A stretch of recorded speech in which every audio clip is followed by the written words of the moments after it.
Nutritionniste, donc je suis spécialisée chez les sportifs de haut niveau et aujourd'hui donc je me fais le plaisir de vous présenter, la compatibilité entre le jeûne et l'activité physique, et l'activité sportive aussi. On verra ensemble que ce sont 2 notions qui sont complètement différentes.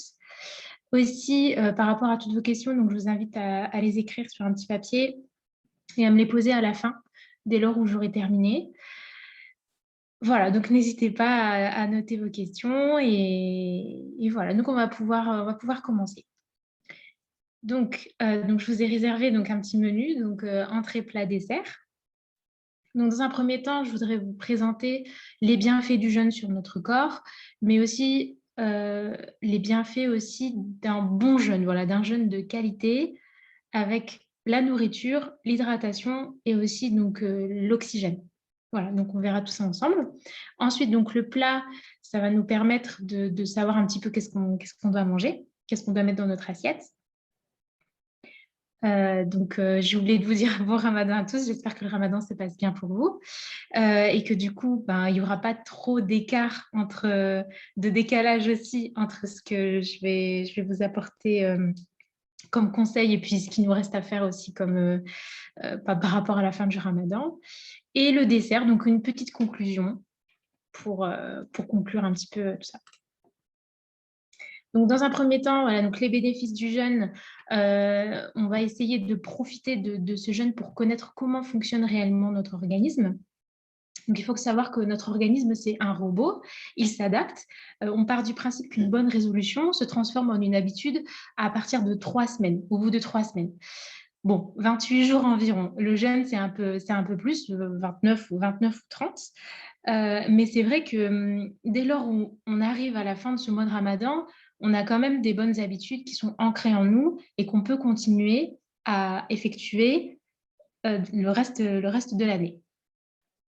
Donc, vraiment profiter du jeûne pour faire une formation, vraiment pour un renouvellement, une renaissance et se dire qu'aujourd'hui, certes, on nous prive de nous nourrir. Aujourd'hui, on va bien sûr parler uniquement de ce qui est nutrition. On ne parle pas de tout ce qui est spiritualité. Ça, c'est une autre dimension. Mais c'est vrai que par rapport à la nutrition, ce qui se passe, c'est qu'on a augmenté les intervalles entre les repas. Voilà.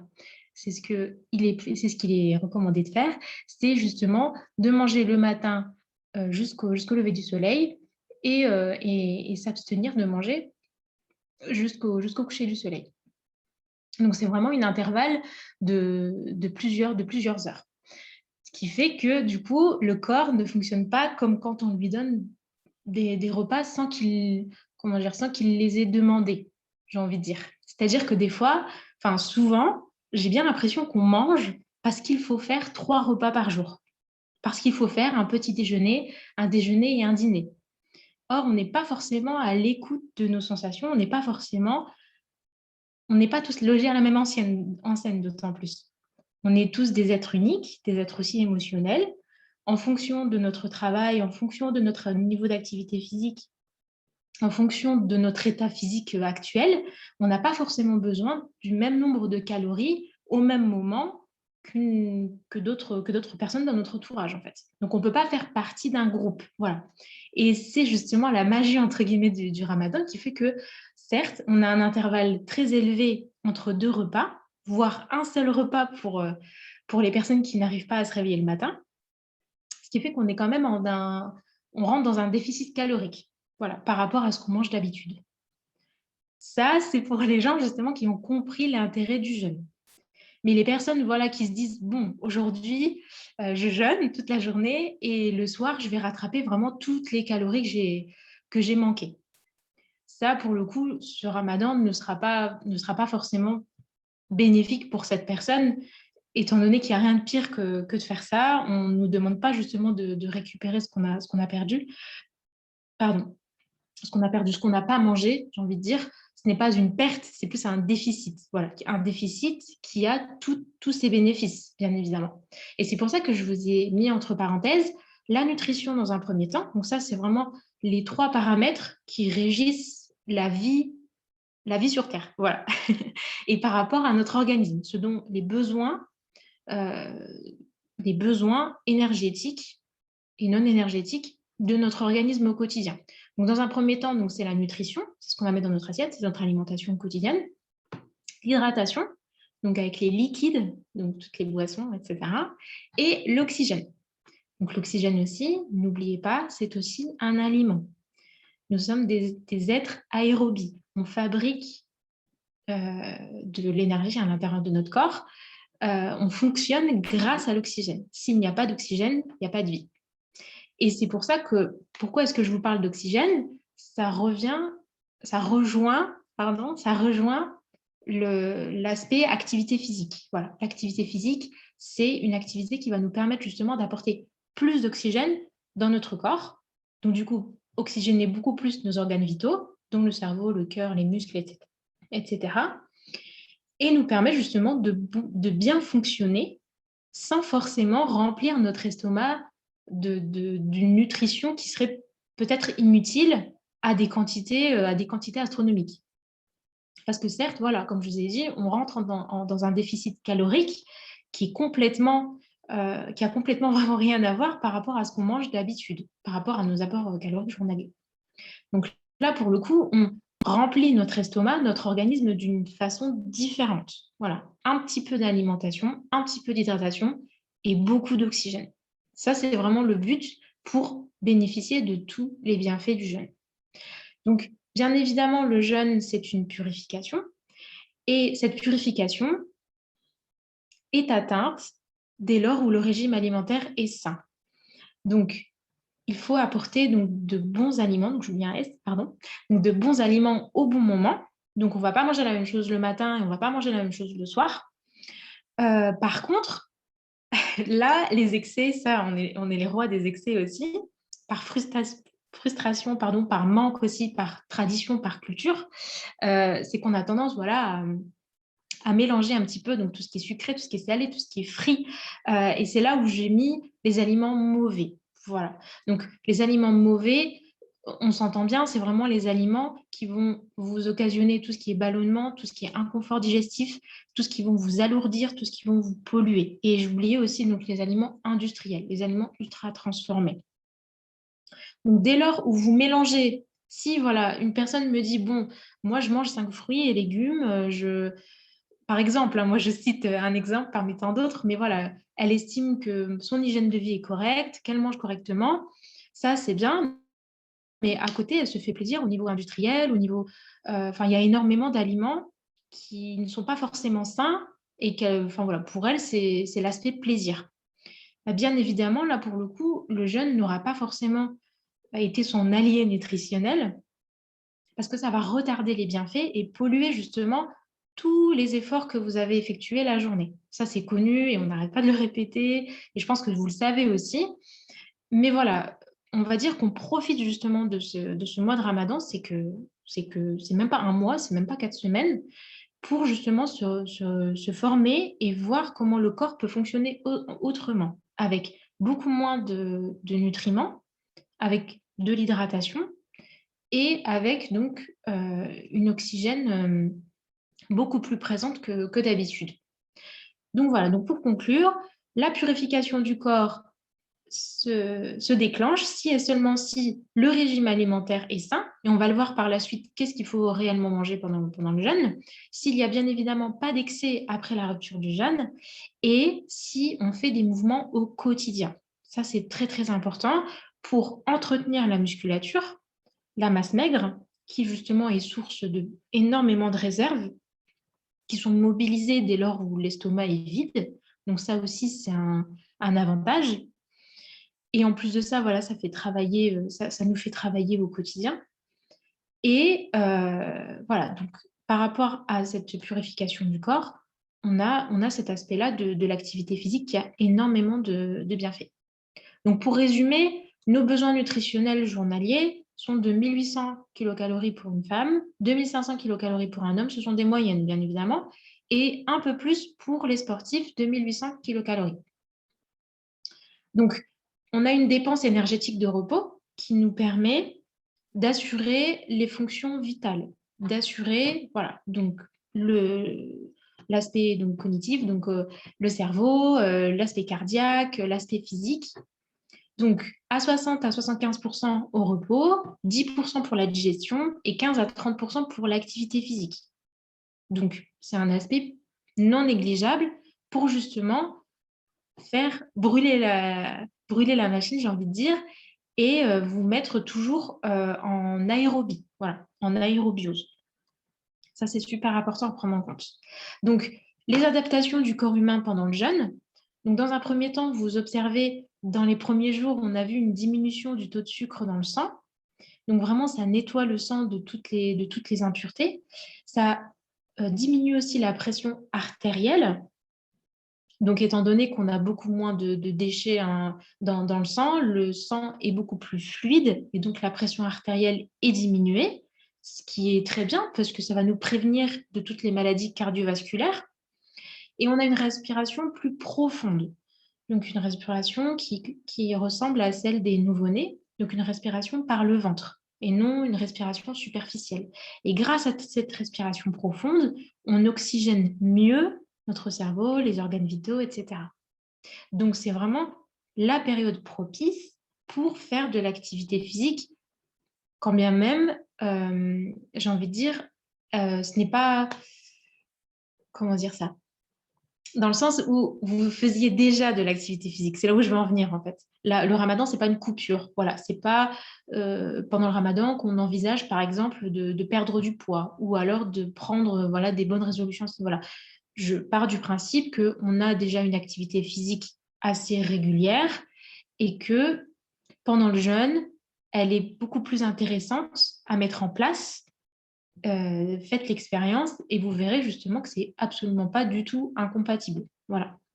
Mais c'est vrai que pour les personnes qui veulent perdre du poids, qui veulent gagner en muscles, qui veulent voilà, prendre des bonnes résolutions le premier jour du ramadan et se dire que c'est le bon moment, je mange moins, donc je fais attention, je ne sais pas trop si c'est vraiment le bon moment. Voilà. Parce que le corps souffre un peu et on a du mal quand même à s'y tenir. Mais ça peut aussi aider, voilà. C'est un coup de pouce, ça peut aider. Ensuite, donc, dans un deuxième temps, le système digestif se repose et on a une réparation des organes. Donc, on a un paramètre d'auto-guérison qui est super intéressant. Et on l'a remarqué chez des patients qui sont atteints de maladies chroniques, qui sont hospitalisés, par exemple, une maladie de Crohn, un cancer. On a tendance à les faire jeûner et on estime et on observe, voilà, on observe une auto-guérison des organes. Pas totale, elle peut être partielle, mais le jeûne a de grands bienfaits par rapport à ça. Et on peut aussi mobiliser les radicaux libres. Les radicaux libres, ce sont des molécules qui sont ingérées inconsciemment par notre corps, voire fabriquées par notre corps, dès lors où on mange voilà, trop industriel, trop transformé, quand on ne fait pas attention à notre santé, qu'on ne fait pas assez d'activité physique. Voilà, donc on a tout un tas de xénobiotiques, ce sont des particules environnantes via aussi la pollution, notre environnement, le stress, etc., qui fait qu'on a un vieillissement précoce des cellules. Ça s'appelle l'effet d'oxydation, pardon. Donc les radicaux libres, justement, sont oxydants, sont pro-oxydants et vont vous faire vieillir beaucoup plus vite. Voilà, donc c'est pour ça que des fois, on vous donne un âge métabolique sur une balance ou alors avec des machines aujourd'hui très, très sophistiquées et on arrive à vous donner votre âge métabolique en fonction de votre métabolisme, etc. Et c'est vrai que ça, c'est un petit peu révélateur de notre santé métabolique par rapport au taux de radicaux libres dans votre corps et dans votre sang. C'est le taux de toxines accumulées qui ne sont pas parce qu'on ne fait pas assez voilà, de détox dans l'année, on ne fait pas assez d'activité physique, on a un rythme de vie dans lequel on se néglige, on ne prend pas le temps de bien manger, de bien choisir nos aliments, etc. Voilà. Donc, le jeûne a beaucoup de bienfaits par rapport à cette purification et la réparation des organes. Dans un troisième temps, vous allez voir un regain d'énergie. Donc là, pour le coup, j'espère que vous l'avez constaté. Parce que justement, le corps s'est habitué à à ce déficit calorique, mais aussi à un autre mode de fonctionnement. Et de ce fait, il arrive à fabriquer de l'énergie tout seul, sans qu'on lui demande, même avec très très peu de nourriture. Voilà. Et vous augmentez également votre concentration et votre productivité au travail, euh, même si c'est vrai que, comme on dit, le monde appartient à ceux qui se lèvent tôt. Bien évidemment, pendant le ramadan, on ne dort pas beaucoup, on se lève tôt. Donc c'est vrai que le matin, on est beaucoup plus productif et beaucoup plus... Voilà, je pense que vous connaissez aussi l'hormone qui s'appelle la dopamine, qui est sécrétée uniquement le matin et qui vous permet d'être... voilà, c'est l'hormone de l'entrain, de l'excitation, de la motivation et d'être beaucoup plus productif le matin. Euh, donc c'est absolument pas du tout incompatible avec le travail et encore une fois une activité physique. Phase 4, donc détox des poumons, des reins, des intestins, de l'estomac, de la peau aussi. Donc vous observez aussi peut-être, surtout nous chez les femmes, des petits boutons sur le visage ou alors sur le corps. On voit vraiment une différence, voilà, une différence au niveau de la peau qui fait que c'est ce qui signifie que le corps se détoxifie et, euh, et du coup c'est pour ça qu'on observe, on observe ces petits changements. Mais ce ne sont que des bénéfices. On voit aussi une perte de poids. Donc, dès lors où vous perdez du poids, dites-vous que voilà, votre jeûne est très, très bénéfique. On a également une diminution du cholestérol dans le sang. Donc, ce qui est aussi pertinent à faire, c'est pourquoi pas donc, un bilan biologique avant le ramadan et de regarder un petit peu ce qui s'est passé après le ramadan. C'est peut-être intéressant pour les personnes qui ont du diabète ou alors ils ont un léger taux de cholestérol élevé, par exemple, ou même pour voir voilà, quelques bénéfices. C'est bien de faire un bilan biologique et de voir un petit peu les fluctuations que ça a engendré, ne serait-ce que pour 29-30 jours. Et bien évidemment, le corps fonctionne au maximum de sa capacité. C'est un comble, mais c'est réellement vrai. Donc, je vais commencer par vous donner donc, les premiers conseils pour une activité physique pendant le jeûne. Donc, avant de commencer, bien distinguer l'activité physique de l'activité sportive. L'activité physique, ça va être votre dépense énergétique journalière normale, sans forcer sur le cardio. Voilà. La marche, les petits déplacements, le travail, etc. Ça, c'est l'activité physique. Et l'activité sportive, c'est un effort long et continu sur lequel vous allez dépasser vos performances, enfin, vous allez vous dépasser. Voilà, c'est un challenge et c'est là où le corps va au-delà de ses limites. Voilà. Donc, c'est là où je distingue activité physique et activité sportive. Le jeûne et activité physique sont totalement compatibles. Il ne faut absolument pas s'arrêter de faire de l'activité physique. Il ne faut pas dormir toute la journée et se dire que voilà, je vais faire passer le temps beaucoup plus vite. Non, là, justement, on ingère beaucoup moins d'oxygène et c'est dommage pour nos petites cellules qui en ont besoin en tant que nourriture, entre guillemets, même si c'en est une. Et par rapport à l'activité sportive, il y a quelques adaptations à faire. Donc pour ceux et celles qui font du running, pour ceux et celles qui font de la musculation, etc. Bon, là, les salles de sport sont fermées malheureusement, donc c'est un peu compliqué. Mais c'est vrai que peut-être qu'il y en a certains ou certaines d'entre vous qui ont maintenu quand même une activité sportive plusieurs fois par semaine, voire tous les jours. Et c'est là où on peut donner des petits conseils voilà, pour adapter pendant le jeûne, même si ça a déjà commencé, et puis voir voilà, quelles sont les adaptations celles que vous préférez le plus et celles avec lesquelles vous vous sentez mieux et bien. Voilà, sans forcément engendrer, vous savez, tous les désagréments comme les déchirures musculaires, les accidents musculo-tendineux en raison voilà, toutes les blessures en raison d'un manque d'hydratation, un manque de protéines, un manque de plein de choses qui font que on est, on est beaucoup moins performant au sport. Donc, dans un premier temps, première idée reçue, à chasser, le muscle ne diminue pas en un mois. Même si on observe un changement au niveau du corps, le muscle ne diminue pas. On n'est pas en sarcopénie. La sarcopénie, c'est vraiment une fonte musculaire. Or, pendant le jeûne, il n'y a pas du tout de diminution du muscle. Ça, on se rassure, il n'y a pas de problème à ce niveau-là. Les performances non plus.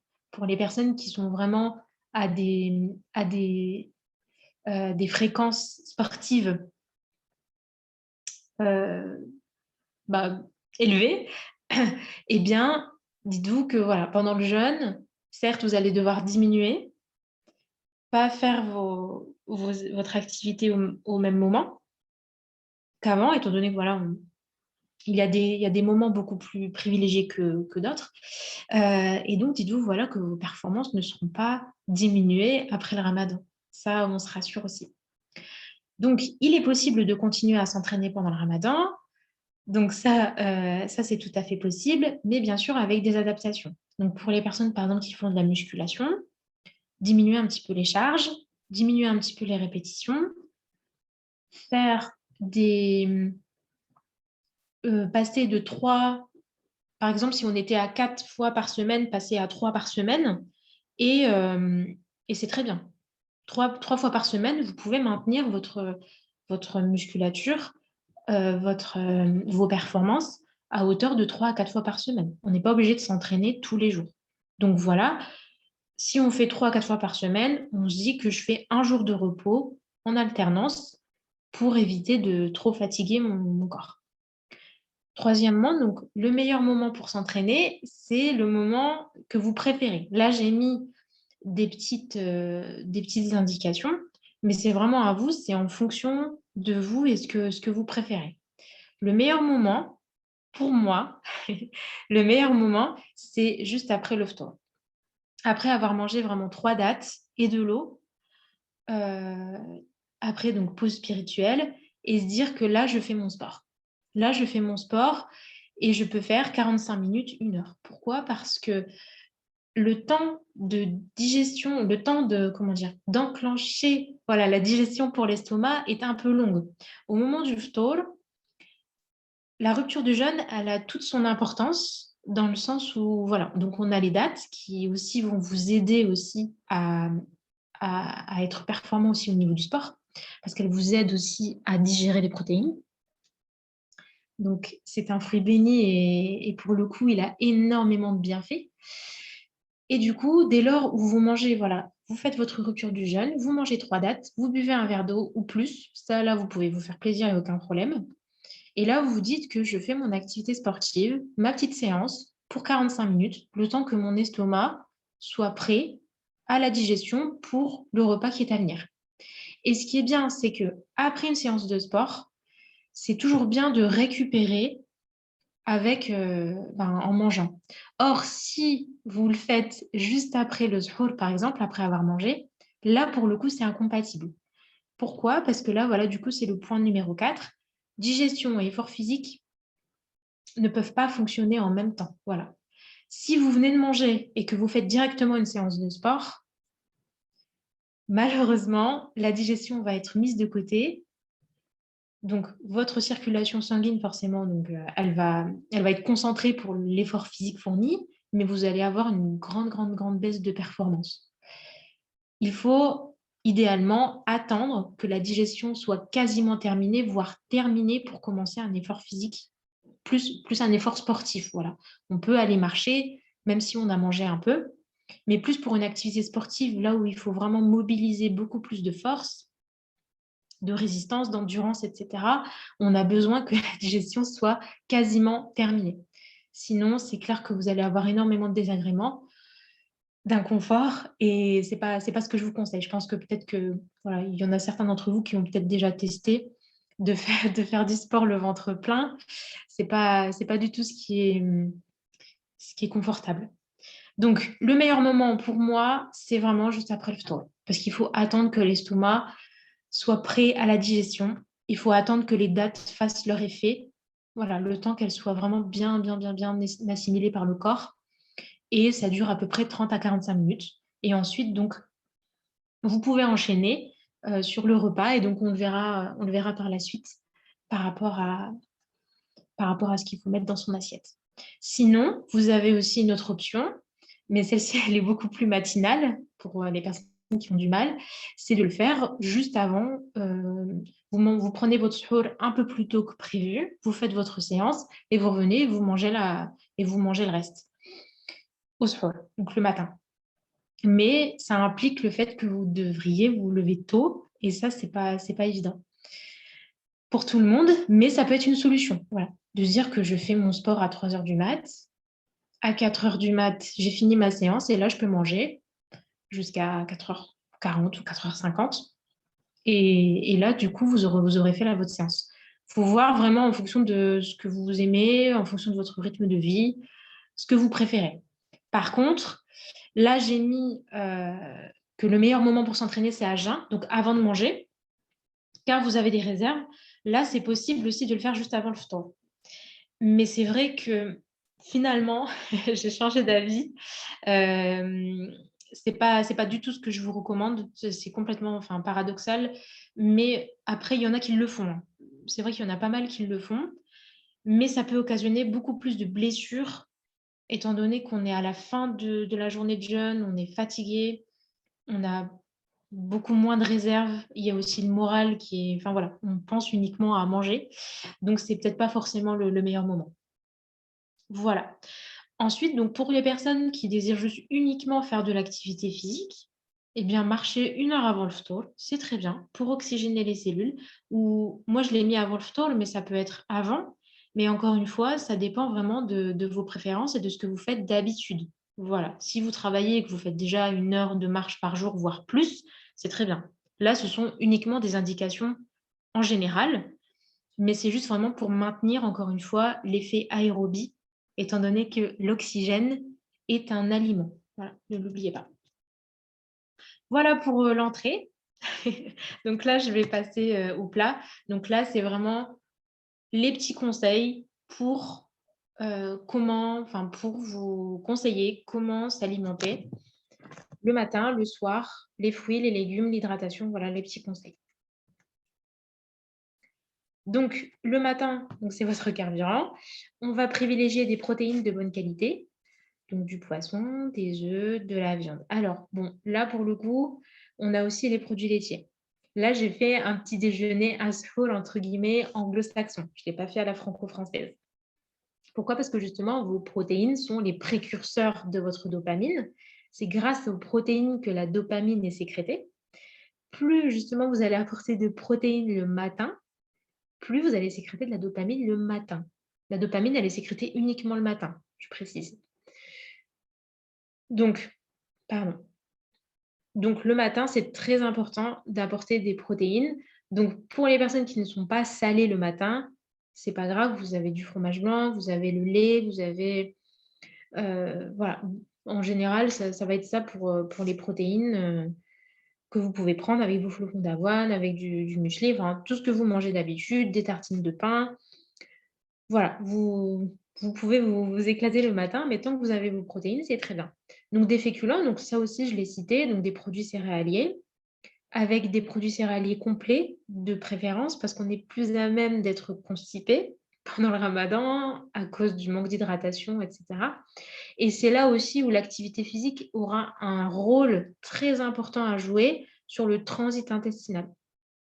Ça, c'est super important aussi à prendre en compte parce que dès lors où on est sédentaire, on est beaucoup plus, on a un transit beaucoup plus ralenti qu'une personne qui est active. Voilà. Parce qu'on active aussi le péristaltisme intestinal, on active tout le système gastrique est en mouvement et donc ça aide justement à avoir un transit correct. Voilà. Donc privilégier justement les fruits, donc qui vont être aussi source de fibres le matin, et des produits céréaliers complets. Donc là aussi, vous pouvez changer tous les jours de petit déjeuner. Franchement, faites-vous plaisir. Et de l'eau, bien évidemment, de l'eau. Pour celles et ceux qui sont constipés, prenez de l'eau épars. Donc un verre, c'est très bien, ou un ou deux, pour avoir votre taux de magnésium correct. Ou alors, voilà, pour les personnes qui sont en carence, prenez des compléments. Ça aussi, ça peut être intéressant. Donc des compléments en magnésium, en fer aussi, en vitamines. Voilà, ça aussi, ça peut aider et ça vous évite aussi tous les désagréments et les carences qu'on peut rencontrer. Mais dès lors où vous faites déjà 2 repas dans la journée, bien constitués, vous n'avez pas forcément de carence. Mais dès lors où vous faites une activité physique un peu plus fournie, un peu plus intense, là oui, là on peut avoir besoin de BCAA, donc les acides aminés spéciaux pour la musculature. On peut aussi avoir besoin de magnésium, on peut aussi avoir besoin, bon là je suis un peu moins fan de ça, mais de protéines en poudre. Là, il faut voir en fonction de votre situation. Ça, c'est pas donné à tout le monde. Donc, en général, les grands sportifs, genre bodybuilders, et cetera, ceux qui sont vraiment bien développés au niveau de musculature, on leur conseille 1,5 g de protéines par kilo de poids corporel. Donc, vous pouvez calculer en fonction de votre poids pour pas justement perdre votre masse musculaire. Donc, on est environ 1,5. Mais pour une personne normale, on oscille entre 1,2 et 1,5 grand maximum, c'est déjà très très bien par jour. Donc, ça signifie 1 à 2 protéines par jour. Voilà. Ce que je vous conseille, c'est plus de les prendre le matin. Après, si jamais vous n'aimez pas trop, prenez plutôt des fromages blancs le matin, produits laitiers, et le soir, du poisson. Voilà. Mais du coup, ce repas doit être rassasiant, tout comme le petit déjeuner, ça, c'est pas un secret. Vous pouvez toujours garder votre café, ça, il n'y a aucun souci, les tisanes, tout ça. Et un aliment glucidique à index glycémique bas. Donc là, on entre vraiment dans des paramètres un peu plus compliqués. Mais en vrai, ce n'est pas compliqué, ne vous inquiétez pas. Pour le coup, index glycémique, qu'est-ce que ça veut dire? C'est un indicateur qui vous permet de jauger ou de classer, voilà, je vais utiliser le mot classer, les aliments en fonction de leur impact sur la glycémie, sur le taux de sucre dans le sang. Okay. Donc, l'index glycémique, plus il est bas et plus donc l'aliment va être intéressant pour vous. Donc, on va les multiplier dans la journée. On va les multiplier d'une manière générale, même si dans la journée, on ne peut pas manger. Et les aliments à index glycémique haut, ce sont les aliments qu'on va essayer de manger en très petite quantité, voire à éviter. Pas forcément, pas tous les jours. Donc, en général, les aliments à index glycémique bas, ça va être les fruits, les légumes, ça, c'est pas nouveau. Et aussi, donc, les produits céréaliers complets, donc à base de fibres, étant donné qu'on a gardé le péricarpe de la graine. Ce que je vous recommande, petite anecdote par rapport à ça, dès lors où vous prenez des produits céréaliers complets, privilégiez les bio. Pourquoi? Parce que, étant donné qu'on garde le péricarpe, l'enveloppe de la céréale, que ce soit de l'avoine, du blé, de l'orge, du seigle, franchement, là, pour le coup aussi, éclatez-vous. Prenez toutes les céréales que vous connaissez, du maïs aussi, on a énormément de choix.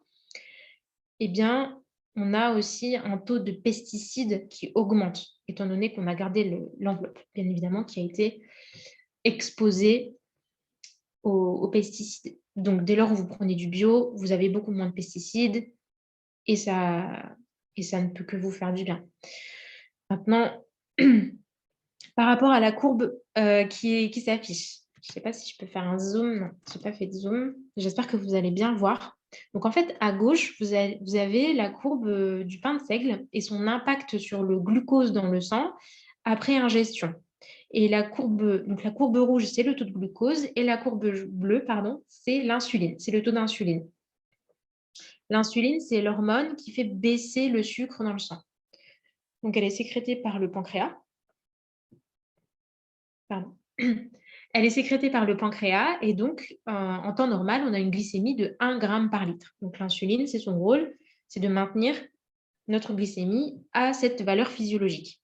Dès lors où vous mangez du pain de seigle, donc le pain de seigle, je rappelle, c'est du pain assez conséquent en fibres, il est très très riche en fibres et il est très rassasiant aussi. Il est intéressant également, on a un index glycémique bas. Dès lors où on ingère du pain de seigle, on a un taux de glucose dans le sang qui reste assez correct et l'insuline, le taux d'insuline qui est aussi proportionnel. Donc là, pour le coup, l'insuline fait son job, il n'y a aucun souci. Là, on ne ressent pas vraiment de désagrément. On ne le ressent quasiment pas, c'est assez stable. Voilà. De l'autre côté, du côté droit, là, on a pris un exemple du pain de mie, mais ça peut être aussi un autre aliment à index glycémique élevé, comme les bonbons, comme les produits sucrés, tout ce que vous connaissez, la confiture, ou alors des plats préparés aussi également. On a aussi tout ce qui est gras, tout ce qui est transformé, les chips, etc. Là, pour le coup, j'ai pris du pain de mie, parce que dedans, on a quand même des acides gras saturés, on a quand même on a beaucoup moins de fibres aussi, on a quasiment pas. Et aussi, donc, on a des sucres raffinés. Voilà. Des glucides raffinés. De ce fait, on a augmenté l'index glycémique du pain de mie. Et de ce fait, on a augmenté sa capacité à élever la glycémie dans le sang. J'espère que vous me suivez jusqu'à maintenant.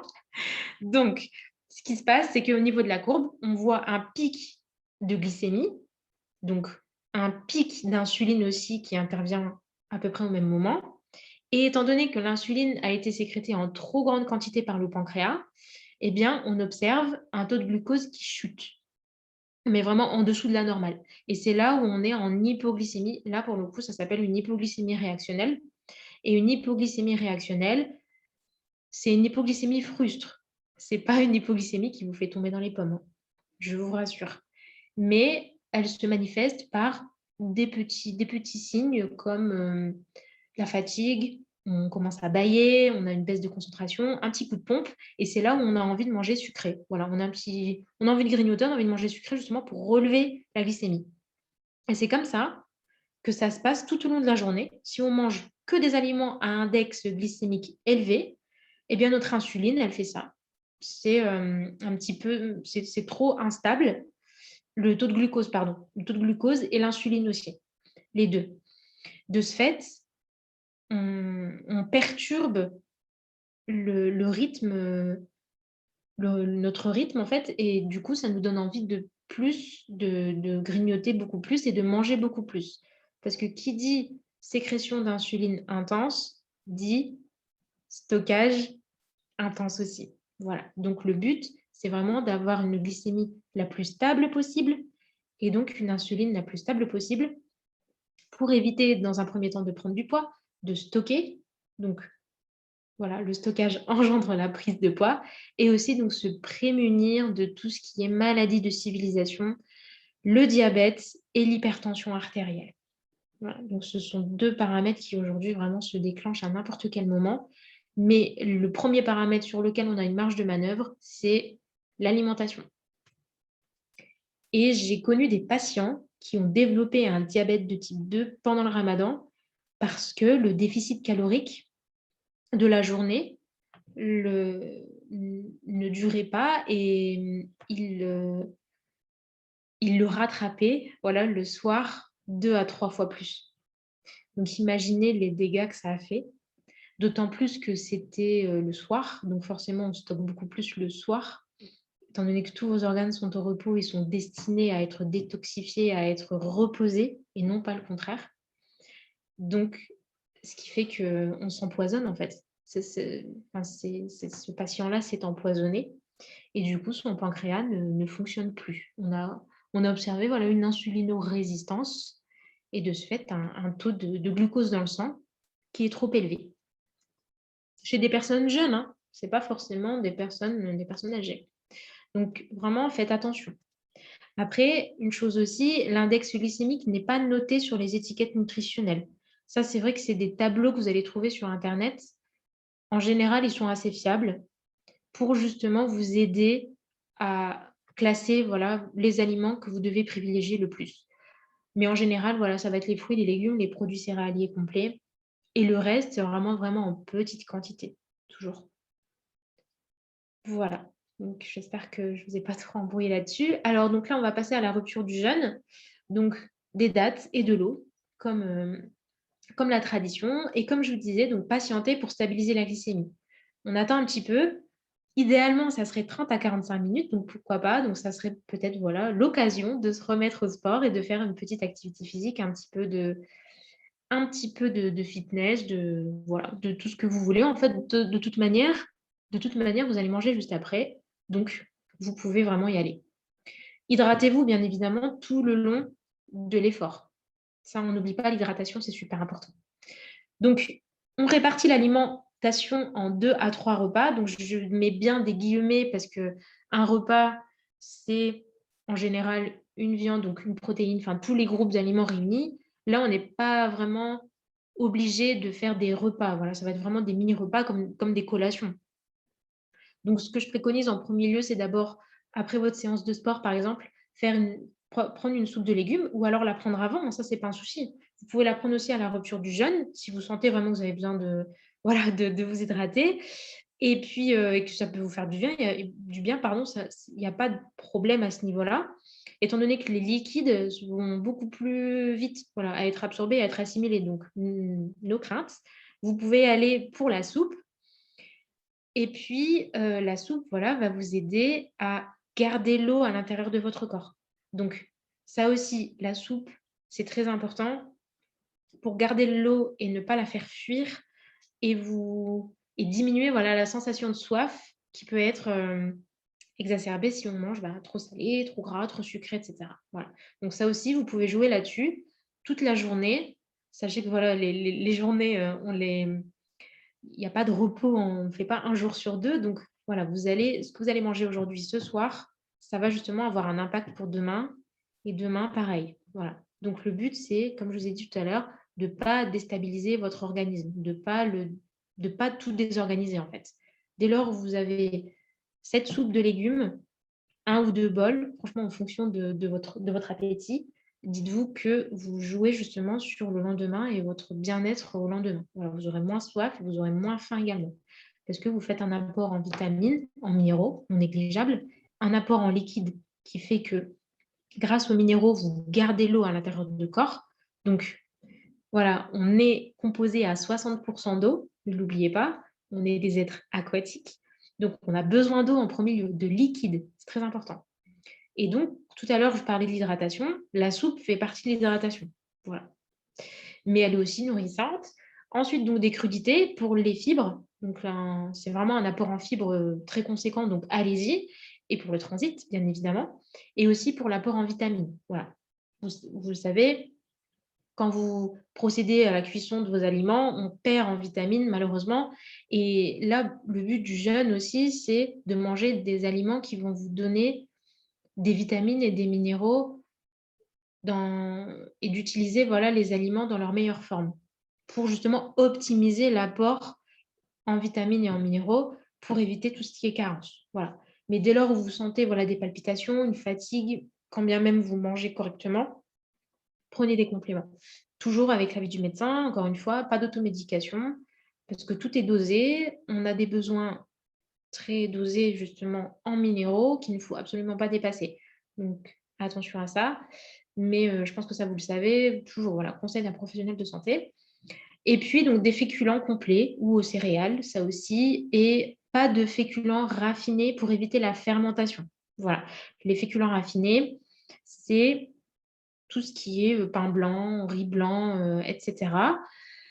C'est possible d'en manger, mais sachez que leur index glycémique, ce qu'on a vu précédemment, c'est on a vraiment une perturbation au niveau de l'insuline, de un. Et de deux, on a aussi une fermentation du fait qu'il n'y a plus du tout de fibres et un taux de glucose assez élevé. Donc forcément, ça va fermenter et ça va vous occasionner des ballonnements, des inconforts digestifs, etc. Ce n'est pas du tout ce qu'on veut.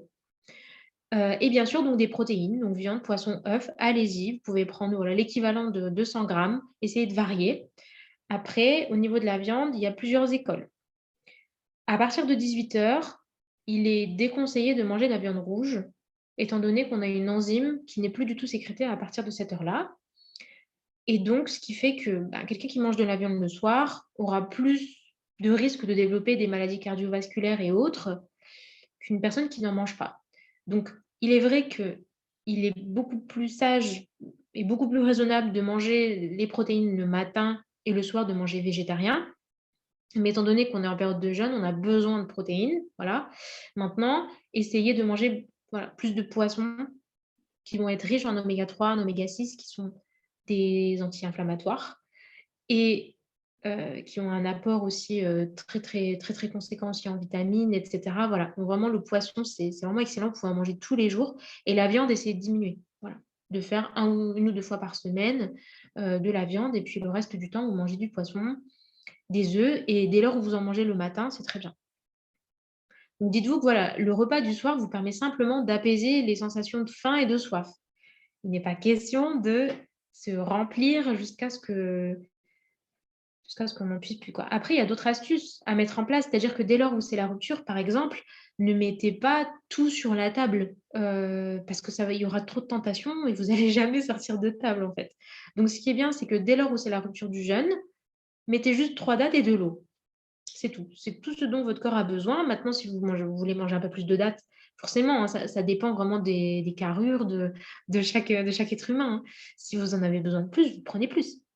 Mais dites-vous que voilà, mettez que ça, que de l'eau et des dattes. Et ensuite, voilà, procédez par étapes.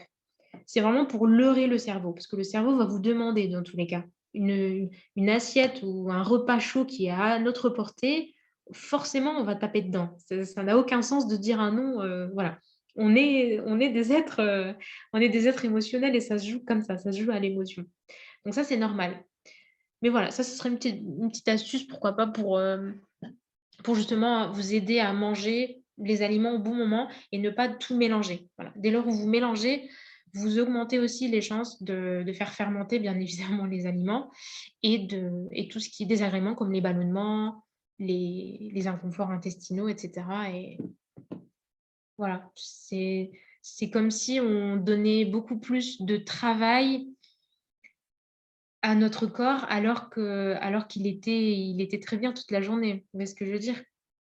Le but vraiment, c'est de le ménager, c'est de faire en sorte qu'il fonctionne, mais enfin, essayer de le comprendre aussi. Voilà, la machine, elle ne peut pas non plus tout assimiler au même moment, en même temps. Ça, c'est pas possible. Voilà. Ensuite, donc, petit topo, voilà, sur le fait qu'on est des aliments, pardon, des êtres humains qui sont, voilà, on est constitué de 60% d'eau. On en a pas mal dans tous les organes vitaux, la peau, les os, le cerveau, les reins, etc. Tous les jours, on élimine environ 2,5 litres d'eau par jour via les urines, la respiration et la sueur. Donc, on a besoin de s'hydrater chaque jour. Et l'alimentation apporte 20 à 30% d'hydratation. L'eau en apporte beaucoup plus. Et pareil, donc pour les soupes, le thé, tisane, infusion, les bouillons, etc., tout ça sans sucre. Voilà. Un petit topo aussi par rapport au thé et au café. Donc, le thé et le café sont des boissons diurétiques, c'est-à-dire qu'elles favorisent l'élimination de l'eau. Vous pouvez en boire, mais toujours avec modération. Voilà. Une petite tasse de café par jour ne fait de mal à personne. Le thé aussi, c'est pareil. C'est antioxydant, c'est très bien. C'est diurétique aussi pour les personnes qui, pourquoi pas, veulent perdre du poids. Enfin, optimiser une perte de poids, hein, attention. Parce que perdre du poids pendant le ramadan, c'est déjà le cas. Voilà. Un jeûne bénéfique enclenche automatiquement une perte de poids. Maintenant, voilà, par rapport au thé, ça peut être un petit coup de pouce, ça, il n'y a aucun souci. Et essayer de diminuer le sucre. Ça aussi, c'est pas évident peut-être pour certaines personnes qui n'arrivent pas à boire leur café avec du sucre. Mais encore une fois, dès lors où on sécrète trop d'insuline, surtout le soir, si vous prenez un café le soir ou du thé, eh bien, vous allez stocker malheureusement et donc du coup, vous n'allez pas enclencher de perte de poids. D'autant plus qu'on connaît tous les méfaits du sucre, surtout le soir avec un repas assez copieux. Donc voilà, réfléchir aussi à ce qu'on donne à notre corps et comment est-ce que ça va être assimilé. Voilà. Peut-être se poser cette question-là avant de le prendre. Peut-être que ça ralentirait l'envie. Ensuite, donc les légumes. Donc là, je vous ai mis un top 10 des légumes pour s'hydrater. Le concombre, la salade, les radis, le céleri, la tomate, la courgette, le poivron vert, le champignon, la vette, voilà. Tout ça, ce sont des légumes qui ont énormément d'eau à l'intérieur, en pourcentage assez élevé, et donc qui peuvent vraiment vous aider pour justement garder l'eau à l'intérieur de votre corps. Ça, c'est super important. Pour vraiment fluidifier le sang, pour avoir plus d'oxygène et pour maintenir votre santé pendant le ramadan. Certes, comme je vous ai dit, on a un intervalle assez élevé entre les deux repas. C'est peut-être pas, comment dire, pour les personnes qui ont déjà des carences, c'était peut-être déjà voilà, installé. Voilà. Le ramadan ne crée pas des carences. C'était soit des carences installées qui n'ont pas été forcément traitées, ou alors vous avez la possibilité, encore une fois, de prendre des compléments. Voilà, en fer, en magnésium, pour éviter voilà, tous les désagréments. Si vous voyez vraiment, parce que pendant le ramadan, on a tendance à manger normalement moins. L'estomac, logiquement, diminue. C'est un élastique, c'est un muscle. Donc forcément, dès lors où on lui donne beaucoup moins de nourriture, il diminue en volume. Et de ce fait, forcément, dès lors où vous allez lui redonner à manger le soir, on est censé manger moins. Voilà, c'est une rééducation. Maintenant, pour les personnes qui ne sont pas à l'écoute de leurs sensations et qui vont aller au-delà, justement, qui vont forcer parce qu'elles en ont envie et elles laissent justement l'envie prendre le dessus, l'estomac peut prendre 2 à 3 fois son volume, en fait. Il peut se dilater jusqu'à 3 fois son volume. Donc, c'est là où forcément, c'est contre-productif, malheureusement. Voilà. Mais dites-vous que par rapport à qu'une bonne alimentation, elle a toute son importance par rapport à cette rééducation. Voilà. Donc voilà pour les légumes. Ensuite, donc pour les fruits, c'est pareil. Les fruits les plus riches en eau, vous allez trouver tout ce qui est pastèque, melon, la tomate, fraise, tout ce qui est agrumes aussi, pamplemousse, citron, pêche, etc. Voilà. Une petite anecdote aussi, le jus de fruits n'est pas un équivalent en fruits. C'est un équivalent en sucre du fruit. Voilà. Donc faites attention à ça aussi. Si vous aimez les compotes, pourquoi pas. Si vous aimez les smoothies, pourquoi pas aussi. Ça peut être intéressant. Par contre, les smoothies, ils sont beaucoup plus à privilégier que les compotes. Les compotes, ce sont des fruits cuits, donc forcément, on a perdu en vitamines et en minéraux. Donc voilà, préférez tout ce qui est frais, tout ce qui est de saison aussi. Vérifiez bien les calendriers de saisonnalité pour optimiser la qualité nutritionnelle de ce que vous allez manger. Voilà, ça c'est super important. Après, donc il y a aussi encore une fois les écoles, le bio, le sans pesticides, voilà. Si vous avez un fruit qui est issu d'une agriculture raisonnée, c'est-à-dire une agriculture qui n'utilise pas de pesticides, qui fait des produits locaux, etc., allez-y. Voilà. Aujourd'hui, c'est vrai que c'est la tendance du bio, on n'y comprend pas forcément quelque chose. Le bio, c'est aussi un argument marketing, c'est aussi un prix légèrement élevé. Donc, apprenez aussi à voilà, consommer des produits de saison, pardon, de saison. Donc, forcément, vous allez payer moins cher aussi et vous allez augmenter aussi. Enfin, le fruit aura une qualité nutritionnelle beaucoup plus intéressante qu'un fruit qui est cultivé hors saison.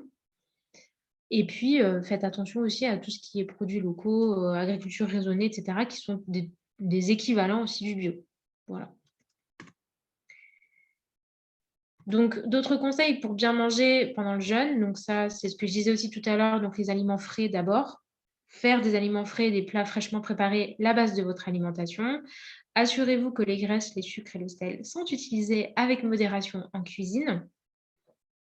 Et limiter la consommation d'aliments prêts à consommer et éviter ceux qui sont ultra transformés. On les connaît tous et ça aussi, c'est un discours qui existe déjà hors jeûne.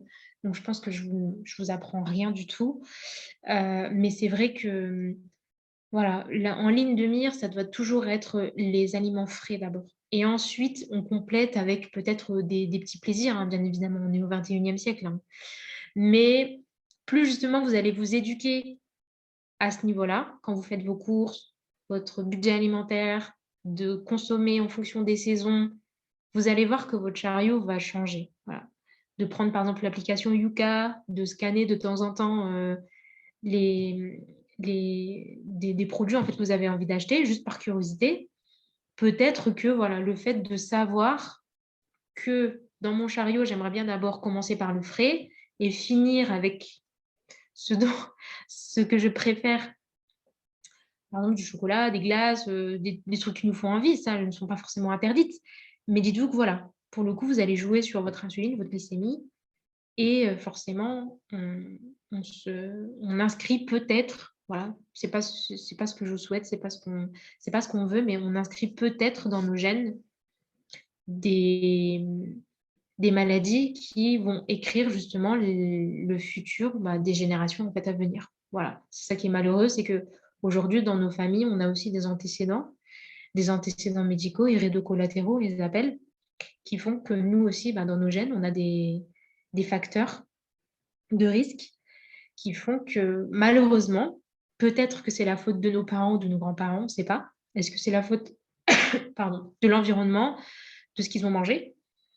et qui ont induit justement toutes ces pathologies. Voilà. Donc aujourd'hui, vous avez le choix de choisir votre pathologie. C'est cru ce que je suis en train de vous dire, hein, mais ce que vous allez mettre dans votre chariot, c'est ce que vous choisissez pour votre corps. C'est ce que vous choisissez pour votre santé. Dès lors où vous ne faites pas attention et vous marchez à l'envi, eh bien vous, demain, si vous êtes malade, eh bien dites-vous que vous l'aurez choisi, cette maladie. Donc faites très attention.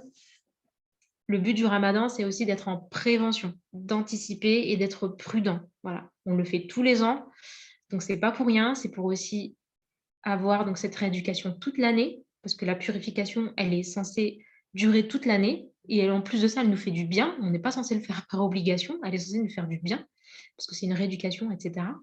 Et d'autant plus qu'on marche au maximum de notre capacité, on est capable de faire beaucoup de choses, d'être intellectuellement très élevé, de continuer à travailler, de continuer à être actif, de continuer à être souriant, de continuer à faire plein de choses.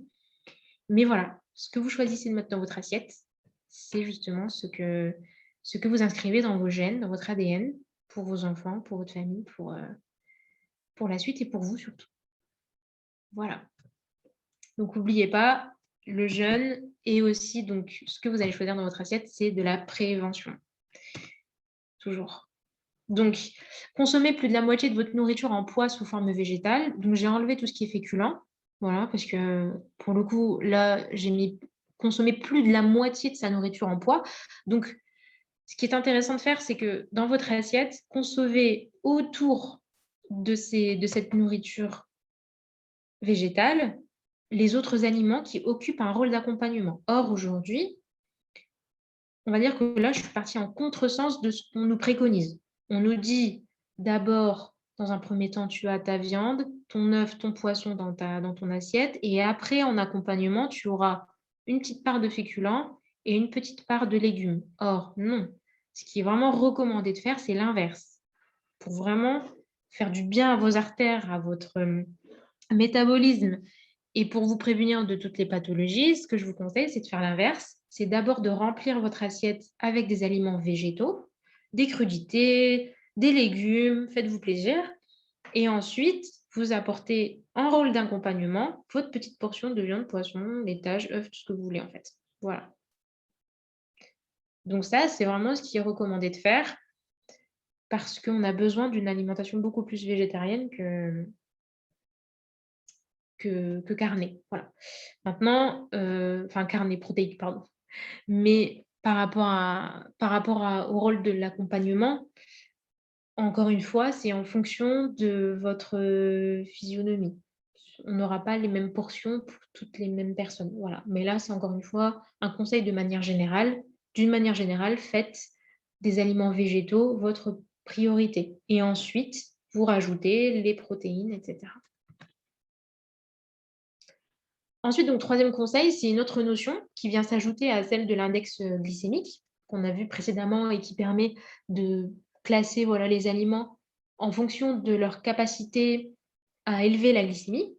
Là, c'est la densité calorique ou énergétique. Et ce que je vous conseille, c'est de choisir des aliments à densité calorique faible.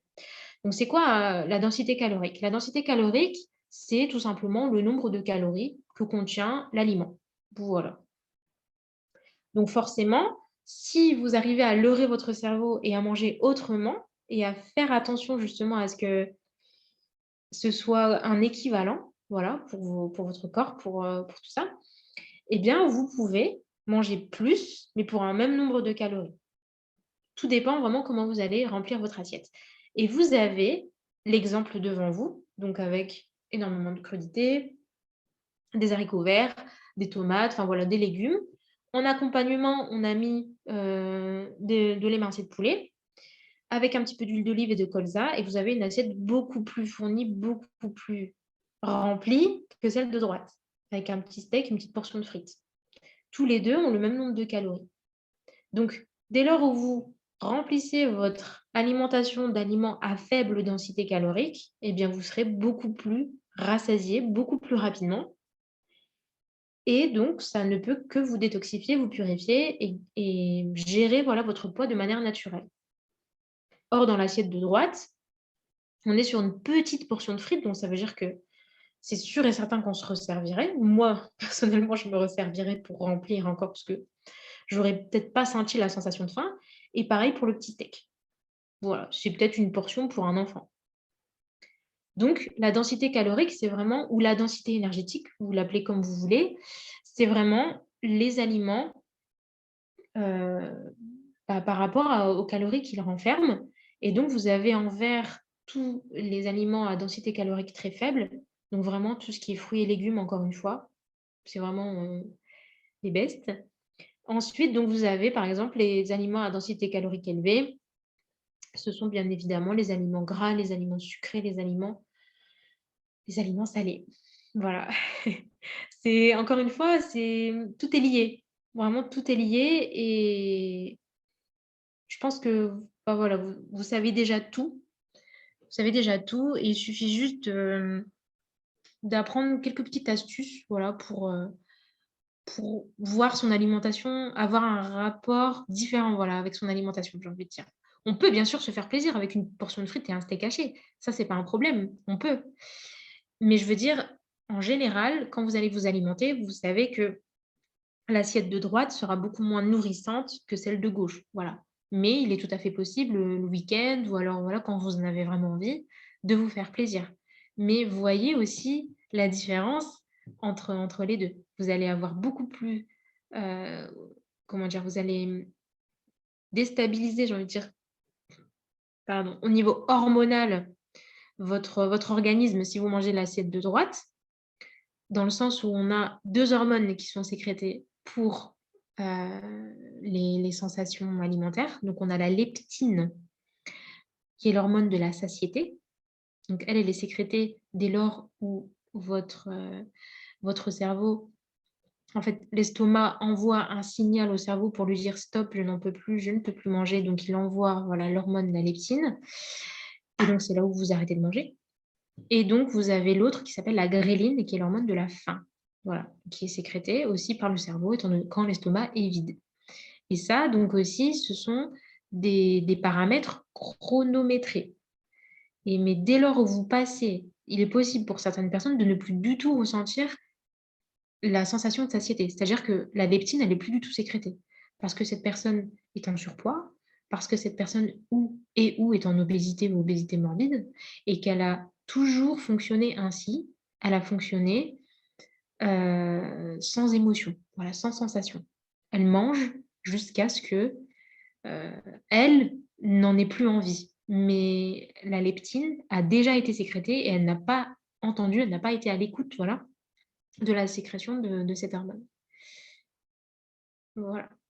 D'autant plus que voilà, pour en revenir au jeûne et pour en revenir à l'activité physique, heu, non là je vais trop vite. Pour en revenir par rapport au jeûne, justement, encore une fois, donc c'est une rééducation. Donc ça nous aide aussi à «remettre» entre guillemets les pendules à l'heure et de sécréter la leptine au bon moment et la gréline au bon moment. Voilà, vous savez quand est-ce que vous avez faim, vraiment faim et vous savez quand est-ce que vous êtes vraiment en satiété. Et c'est pareil pour l'activité physique. Si vous savez que vous allez faire du sport et que vous allez voilà, vous allez pas manger des frites et un steak haché, ça c'est sûr. Vous allez faire attention à votre alimentation, vous allez prendre des bonnes résolutions, vous allez parce que vous savez très bien que sinon ça va annuler les efforts, voire vous allez vous faire mal. Voilà, j'espère que tout va bien jusque-là. Donc là, voilà, c'était pour résumer par rapport à la densité calorique des aliments. Et puis donc, dernier point, c'est, choisir des aliments à densité nutritionnelle élevée. Donc on a vu l'index glycémique, donc c'est vraiment le paramètre qui vous permet de jauger, voilà, la capacité de l'aliment à faire évoluer, voilà, votre glycémie de manière ascendante ou descendante. Vous avez la notion de densité calorique ou énergétique. Ça, on a parlé uniquement de l'énergie apportée par votre assiette et cetera, voilà. Et là, donc on va voir donc l'alimentation, les aliments, pardon, à densité nutritionnelle élevée. Là, on parle des aliments nourrissants, voilà. Un aliment qui est riche en calories ne veut pas forcément dire aliment nourrissant et bon pour votre santé. Donc, là, pour le coup, je pense que vous en avez déjà entendu parler, c'est les calories vides. Par exemple, les viennoiseries.